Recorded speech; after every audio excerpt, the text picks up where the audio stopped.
Welcome to Behavioral Health Today, a podcast brought to you by the Triad Network. This podcast is designed to share trending topics occurring within the world and our communities and bring them a behavioral and mental health perspective. Welcome to Behavioral Health Today. I'm your host, Sharlee Dixon. Joining me today is Amy Pickett-Williams, LCSW, a seasoned psychotherapist with over 25 years of experience specializing in grief, trauma, and somatic therapy. She is the founder of LIGHT, or Love and Grief Held Together, a movement rooted in collective care, accessible healing, and the integration of mind, body, and spirit. In addition to her psychotherapy practice, Amy is a certified yoga teacher and educator, and she now leads grief and trauma-informed trainings for professionals and the public alike. Her latest offerings include the 20-hour Somatic Integration of Grief and Trauma course and the Light Path 300-hour yoga teacher training, both of which reflect her deep commitment to nervous system-informed, social conscious healing. Amy has worked across medical, school-based, and private settings, supporting clients of all ages through some of life's most challenging moments. In this episode, we explore how somatic practices, nervous system science, and social justice intersect in Amy Pickett-Williams' trauma and grief-informed trainings, including her upcoming courses centered around grief and trauma-informed yoga teacher training, designed to support both personal healing and professional development. Amy, welcome back to the show. It's so good to see you again. I am super excited to meet and talk with you today. Absolutely. Just like I mentioned, you've been here on shows with us before, but some of our listeners may not be familiar with the LIGHT movement, and some of them are. So for those that are just tuning in or hearing about it for the first time today, can you share what your mission is behind the nonprofit? Absolutely. So we have a mission and vision to support all people with all types of grief and loss. Our 4 goals are to remind people they're not alone, to teach the science of grief and somatic tools to support integration and finding meaning and purpose. It's not to say that we think things happen for a reason. We know some religious traditions believe that. We're not a religious nonprofit, but it's more about when something has happened, how do we integrate it into our mind, body, spirit, and be able to continue to walk forward, right? Knowing it's always a part of us. Our 3rd is connecting with other resources. So we connect with other nonprofits and people that support people with grief because we have specific programming that we do, and it doesn't encompass everything for everyone. And the 4th is to stand in solidarity for all people, all types of grief and loss with a social justice lens. So to ensure that as we teach things, people in different communities and cultures will morph it to what works for them. And I always like to give the example, we have a volunteer in Nigeria, and she said, in my country with the genocide, we sing. And I said, that is a beautiful somatic tool. It stimulates the vagus nerve. And so really encouraging people to morph what we teach them to what works in their cultures and communities. Wow. I love that you are teaching people that it isn't just one way to deal with grief and to deal with trauma, and being able to, take that lens and use it in other cultures and other parts of the world, because we don't all process things the same way. That's beautiful. Mm-hmm. Thank you. Thank Absolutely. you. So you've got some exciting new offerings coming up here recently. One of those I hear is the Light Path, the 200-hour trauma and grief-informed yoga teacher training. Can you tell us more about that? Give us a brief overview, and then what participants can expect. Absolutely. So it's called our Sage events, and it's called Somatics and Grief Embodied. And we have 3 different offerings that weekend. The first is a grief retreat, which is for anyone experiencing grief. The second one is a continuing education training that is a part of the yoga teacher training, which is super exciting. So people that need continuing education, the credits that are social workers, psychologists, nurses, chaplains, the first 20 hours of the yoga teacher training is continuing education. So people may not be interested in the yoga teacher training, and they may do the 20-hour CEs and then leave, and they'll get a lot of information on the science of grief and somatic tools. Or people will continue on the path. And the first part is in person, and it's in the beautiful Black Forest in Colorado Springs. And it's for 3.5 days for the continuing education training, and about 5 days in person in the yoga teacher training. And then it's virtual, so you can live anywhere you want for the rest of the time.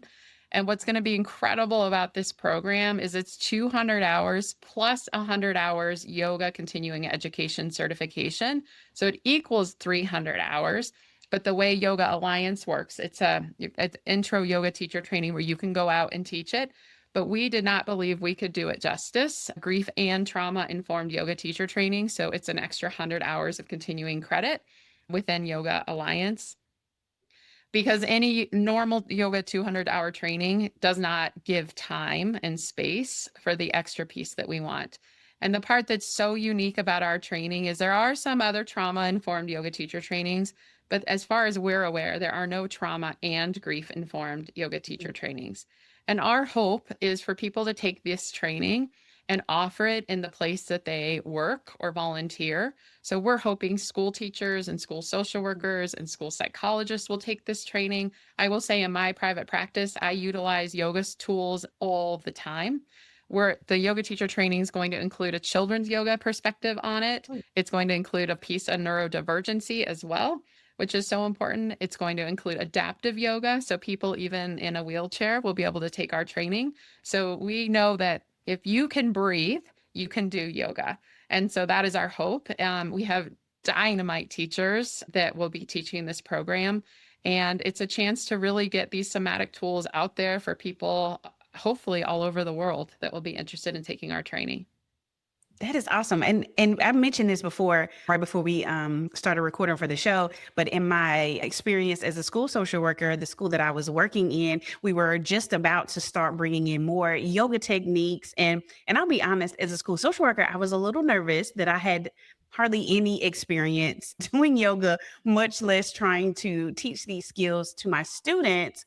Is this a program for someone who has yoga teaching experience? Can you come in with absolutely nothing, maybe not even being able to do yoga yourself? 100%. It's both. So we believe we'll actually get some yoga teachers in that never had trauma and grief informed, and we're deeply discounting it for them because we feel like it's so important to learn these trauma and grief tools within a yoga teacher training. It can be someone that's never done yoga before, and they're going to learn all about it as well.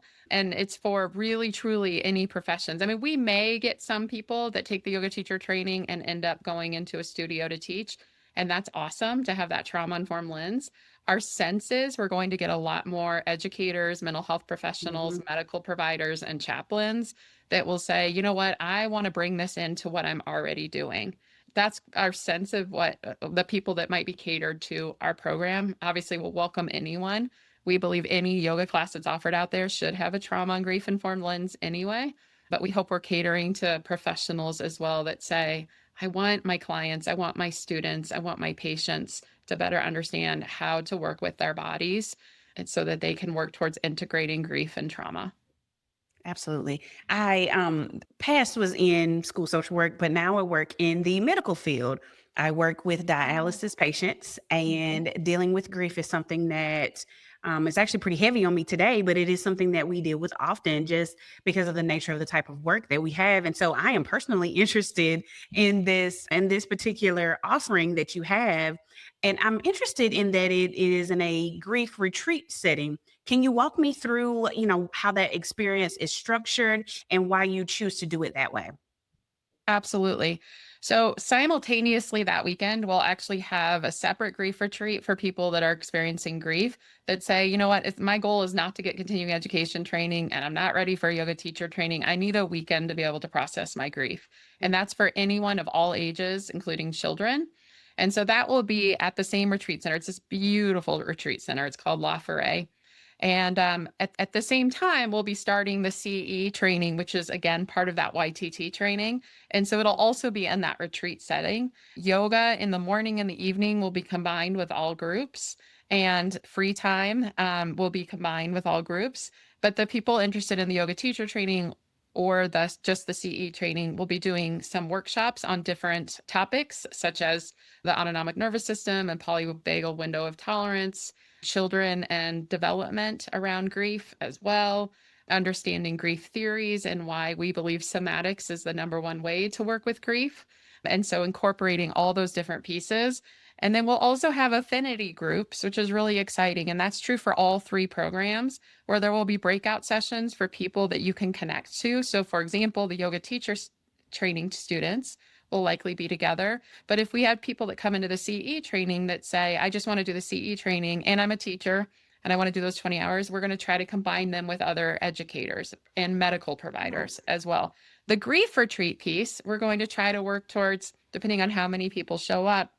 For example, child loss, which is my specialty, might be one affinity group. Another one might be, a partner lost. That would be another group. Another one might be the loss of relationship. The person hasn't died, but the divorce has happened, or someone maybe that has dementia. And so that relationship has really changed for their partner. Our hope is to have different groups to connect with each other. So it will be education, and it will be time to process, and it will be time to breathe in the beautiful nature. We're super excited about it. And it's an incredibly sacred space, this retreat center. Awesome. It sounds like an amazing place to be. You've completely sold me, Amy. I try to work that into my schedule, to be honest with you. And it sounds like the somatic approach that you use towards grief and trauma really differ a lot from traditional clinical talk therapy type of models. Can you talk to us a bit more about those differences and why you use them?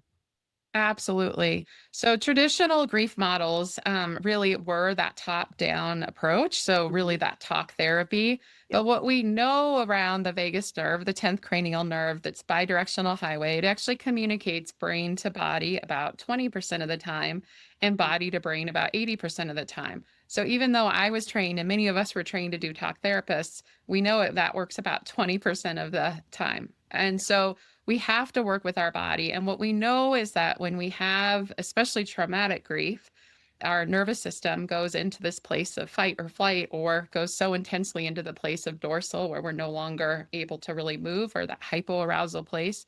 And so when we're in those trauma states, we release a lot of cortisol in our bodies. And if it continues and we're not able to release it and let go of it, it can contribute to things like heart disease and cancer and diabetes. Yes.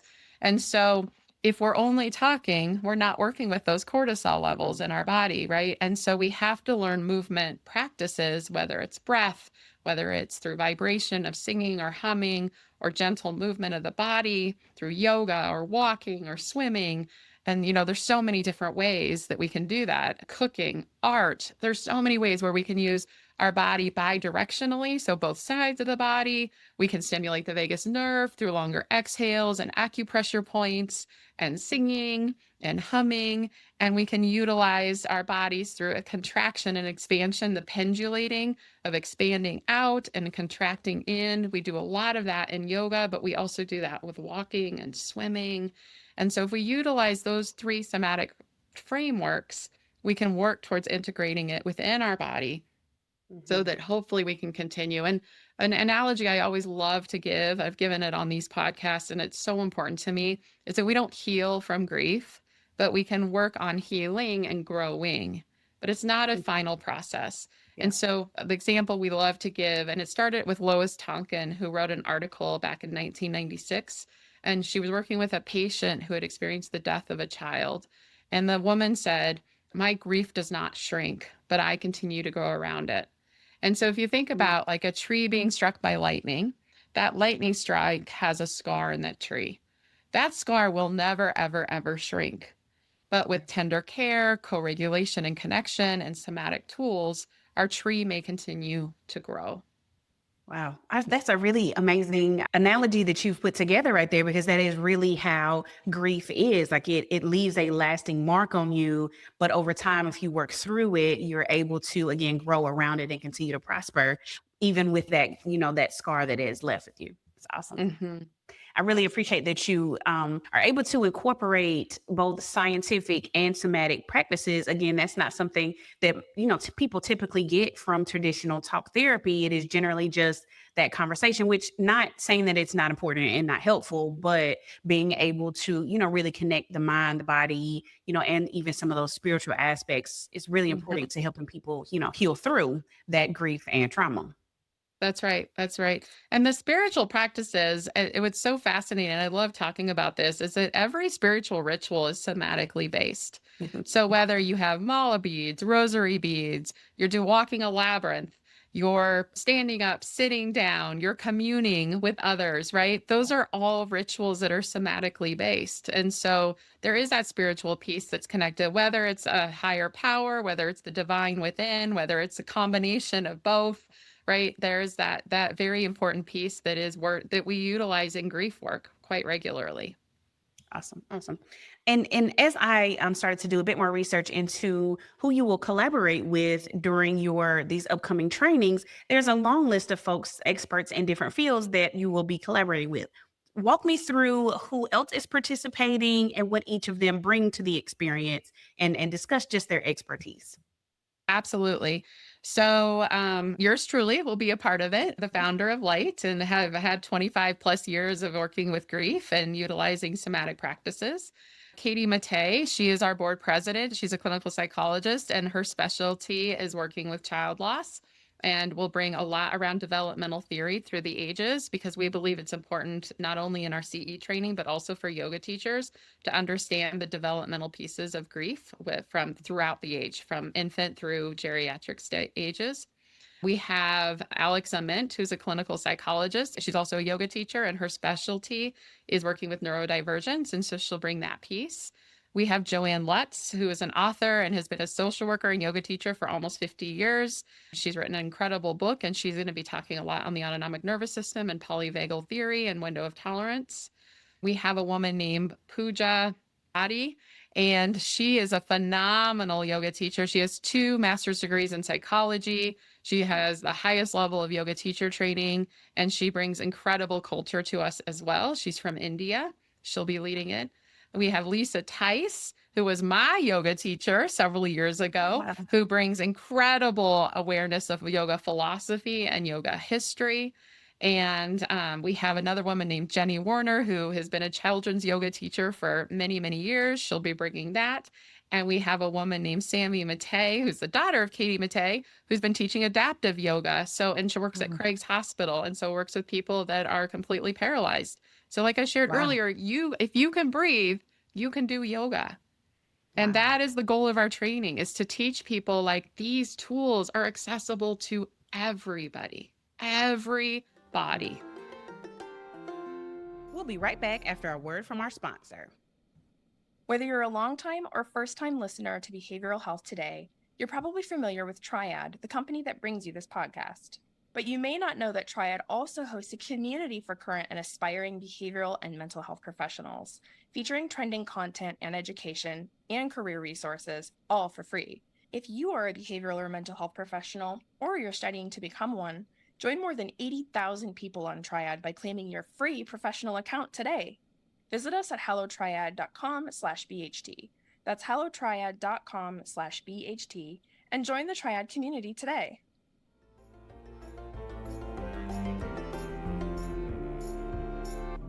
Wow. And as I sit and listen to all of the experts and how they complement each other and what specific skill sets they'll be bringing to the table, again, I keep thinking to myself, like, I didn't really think that this was anything that I could really use with my current population. Again, I work with patients that are on dialysis. Many of them are amputees and don't necessarily have the use of limbs if they, have them. But now listening to this, I'm really thinking that this, believing that this is something that everyone can participate in and benefit from, which is really amazing, because not a lot of therapeutic practices, especially physically based ones, are applicable to every client, every patient.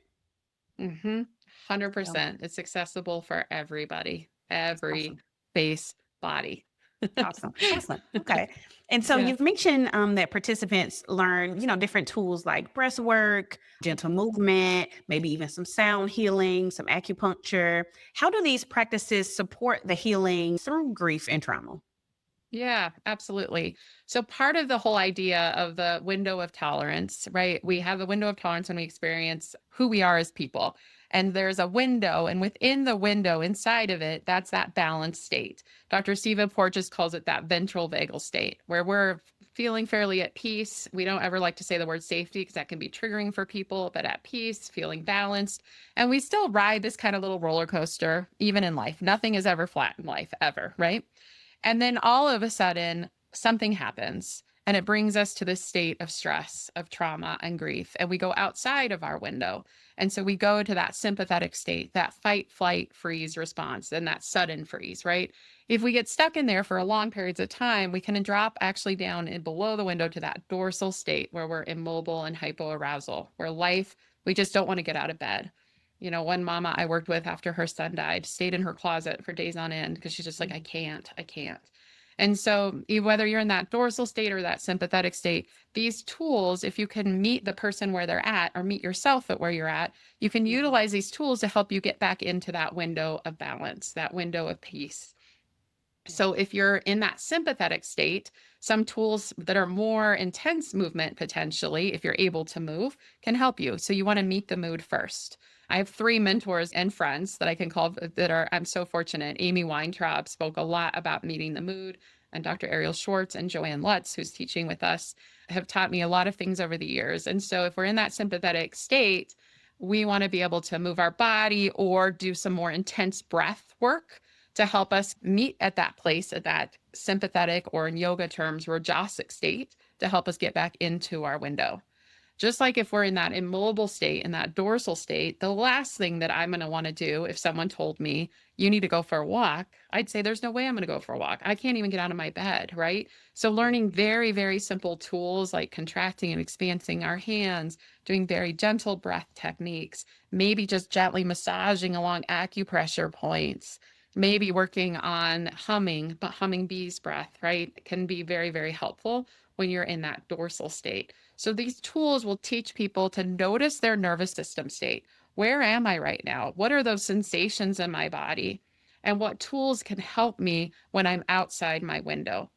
The other part that's so important with somatic work is not only about how do we get back into the window, but when life is fairly steady for us, how do we expand our window, right? So, you know, sometimes our little window is the size of a mouse house window, and so we're jumping out of it all the time. But we can utilize these tools when we're in that balanced state to grow our window maybe to a sliding glass door, so that when we do ride the roller coaster in life, we're not jumping out of it and maybe staying stuck in it as much. So these tools will help us with different nervous system states, and they'll also help us expand so we're not jumping outside of it so much. So they are useful all the time. Awesome. So it's not just during those moments when we're feeling at our worst, but we can use it to also maintain and improve ourselves as well. Love that. Okay. Very nice. Okay. And as social workers, we both know that they're just in a lot of the work we do and just how we process grief and trauma has a lot to do with social justice. And you even mentioned in the beginning that you have a strong focus on social justice and adding in those components into the trainings that you offer as well. How do you help participants understand the ways that systemic issues can shape their experiences of grief and trauma? Yeah, we are actually going to be partnering with ILIV School of Theology. They will also be one of our presenters on social justice because they are leaders in the country around that piece, which is super, super exciting, which also is going to allow us to get CEs for chaplains as well. So it's a win-win. And the whole idea is with processing this in that first 20-hour part of the yoga teacher training or the CE is number one, to get in touch with our own selves, right? And knowing that there are times where we have to learn and we also have to forgive ourselves for mistakes and grow from them and change. So a piece of it is that.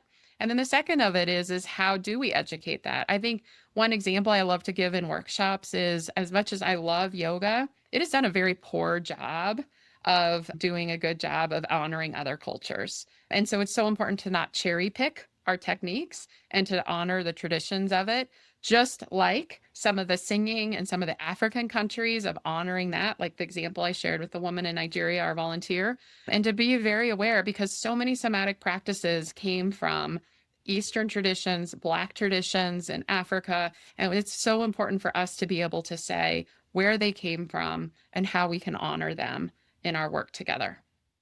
Absolutely. And I'm glad that you mentioned that, because it being a person of color and going into other organizations, or even when I did take a few yoga classes, I may have been the only one there. And so I've shared with others in my community how amazing that yoga feels. And, these are things that you can even try at home, and you should go to a studio and try it out. I am often looked at like, what? Like, why would I do that? And so being able to share those practices and the healing that can be achieved there in other cultures, I think is incredibly important, and also help people to understand that it can be used in other places. And a lot of the somatic work that comes through yoga are things that we are familiar with in other cultures as well. It's not just an isolated situation, for, a certain set of people. That's right.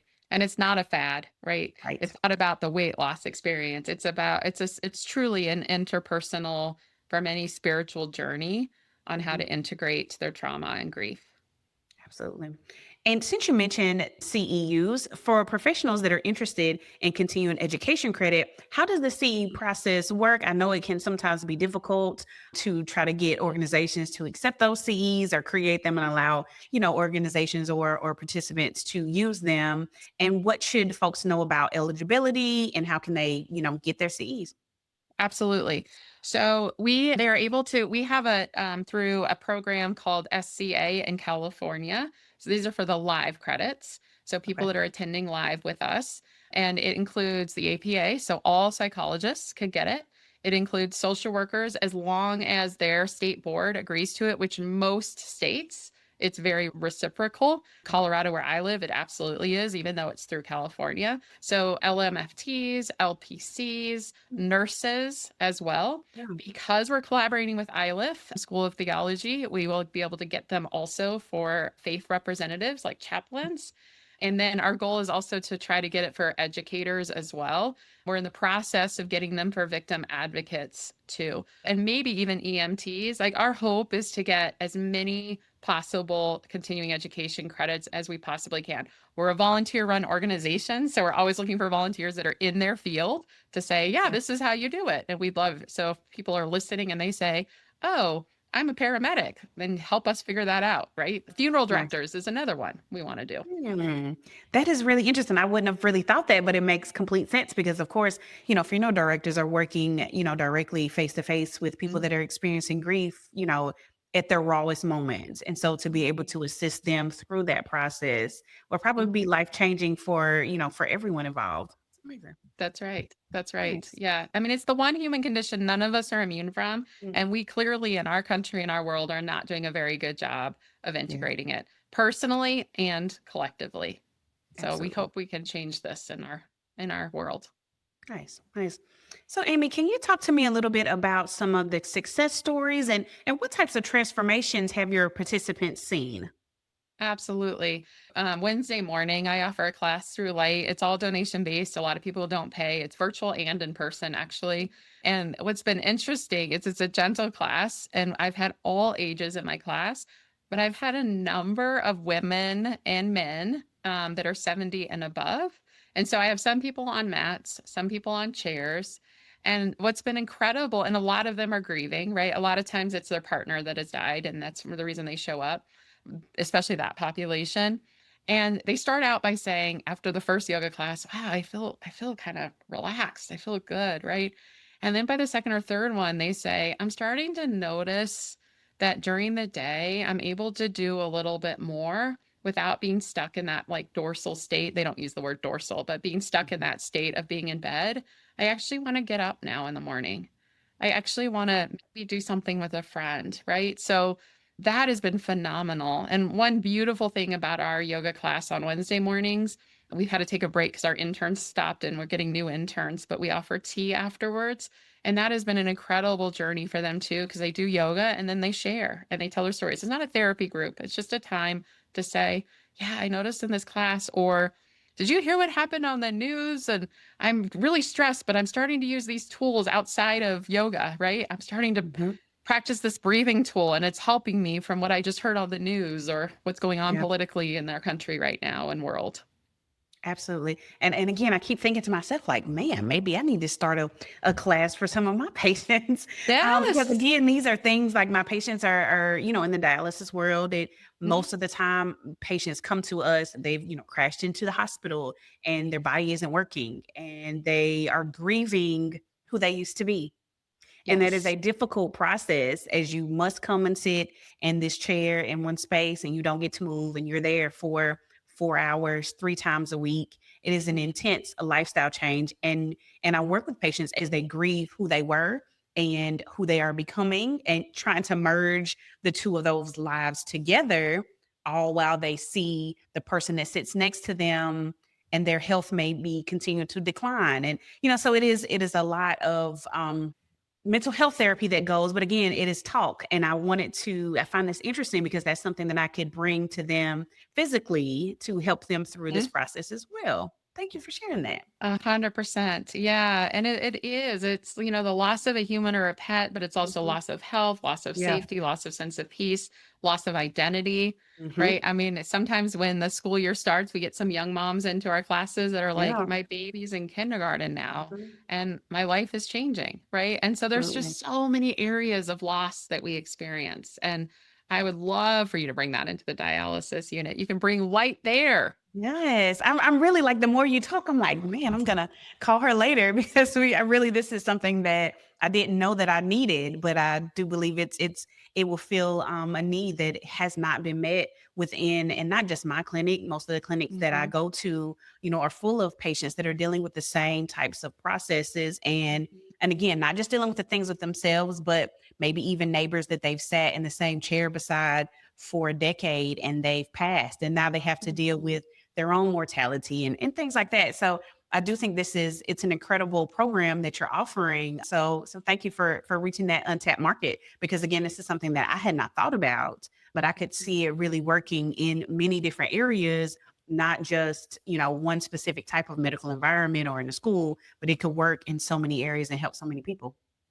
100%. 100%. Yeah. Nice. Yeah.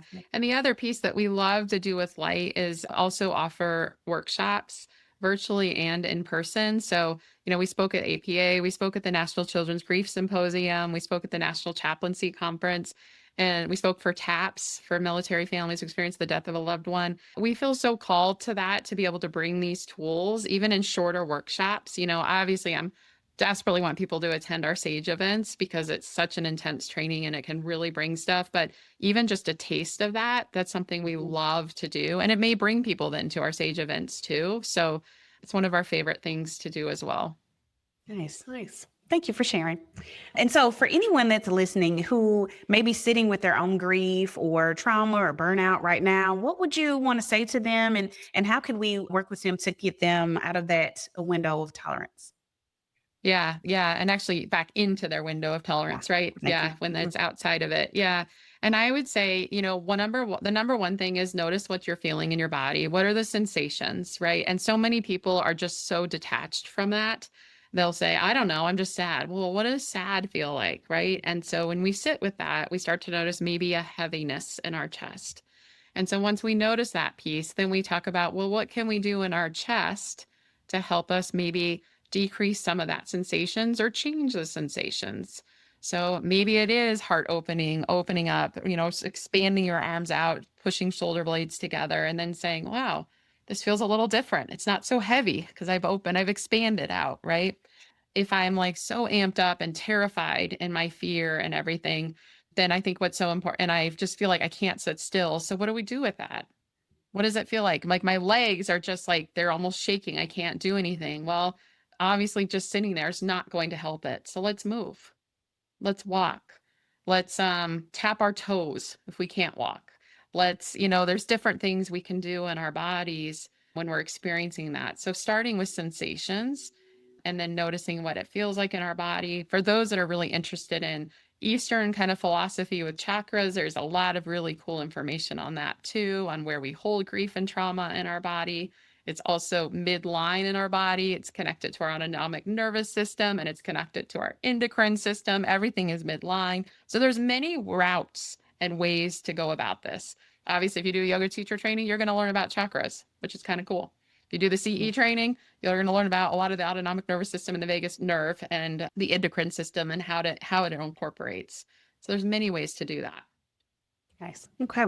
And so as we come to a close, where can listeners go to learn more about this new program, about Light in general, ask questions, or enroll in the upcoming training offerings that you've got? Yes. So they can always go to our website, which is Light. It can either be all spelled out, lightmovement.org, or Light, LIGHTMVMT.com. And then we have a lot of different tabs on our website on the different offerings we have, which includes the SAGE events we talked about. It will also include, we'll be planning for our solstice event, which is our signature event, which is a chance for all people all over the world to tune in and learn some tools and get support through ritual and find out more about all of our different offerings. So they can go to the tabs and see that. Offerings is the tab for the SAGE offerings, which is the grief retreat, continuing education training, and yoga teacher training. Awesome. Awesome. So, Amy, it's my understanding that you may have some opportunities for volunteering and for folks who want to participate in volunteering during the trainings. Can you talk to me a bit about what that looks like and how people who are interested can get involved? Absolutely. Yeah, so we are a fully volunteer-run organization. So we're always looking for volunteers. We're also a sociocracy, which means that everyone is equal in our organization. So even though I'm the founder and co-executive director, our volunteers and interns have just as much power and say as I do. And I really believe in that model, as does my co-executive director. Within our nonprofit, we have 4 circles. We have programming. So we're always looking for people that want to teach somatic classes and offer workshops. We have operational circle where people are learning about how our nonprofit is run, and we have interns and volunteers interested in that. We have marketing and outreach, which are huge importance to us to get Light known. Obviously, we're so supportive of Triad for helping us with that as well. And then we have the finance circle, and my co-executive director is the biggest grant guru person I've ever met in my life, and she knows how to teach how to do grants more than anyone. And so if we have volunteers that are interested in any of those circles, they can take our volunteer training. We offer them once a month on Zoom at 6 p.m. Mountain Time. They're just about an hour and a half to 2 hours long. It's super, super simple. And it's on our website under our volunteer tab. Okay. And we also really, really believe we're a grassroots nonprofit. We want these tools accessible for all people. That's why our classes are all donation-based or free. We also want volunteers to know that we will discount the programs for them. Our hope is that for every hour that they spend for Light is $50 off their training. So it's a lot of hours that they would have to do to get a free training, because obviously we have to survive as a nonprofit. So we do need some money, but that is an option for people, especially the yoga teacher training. The grief retreat, we are working on getting more scholarships because we want people of all ages experiencing grief, children through adults. Again, this is not the training part. This is just a retreat. We want to be able to scholarship those. And so we're always looking for corporate sponsors to help us with that. And the continuing education training, if we have someone that works in the after school club with kids and says, you know what, I don't have time to do a yoga teacher training, but I want to at least do the CE training, and we want to try to be able to scholarship people there as well. So we're always looking for corporate sponsors to help us with that too. But it is an incredible win for that $50 off for each hour of the yoga teacher training, because the yoga teacher training is 300 hours. So, okay. Nice. Thank you for that. Yeah. Well, again, Amy, I have really appreciated you speaking with us today. I've really enjoyed this. I have loved it too. Thank you. I love your enthusiasm. It means a lot. Absolutely. And thank you to our listeners for taking the time to join us. You can follow us on our social media at Instagram, TikTok, LinkedIn, and even on YouTube at Behavioral Health Today.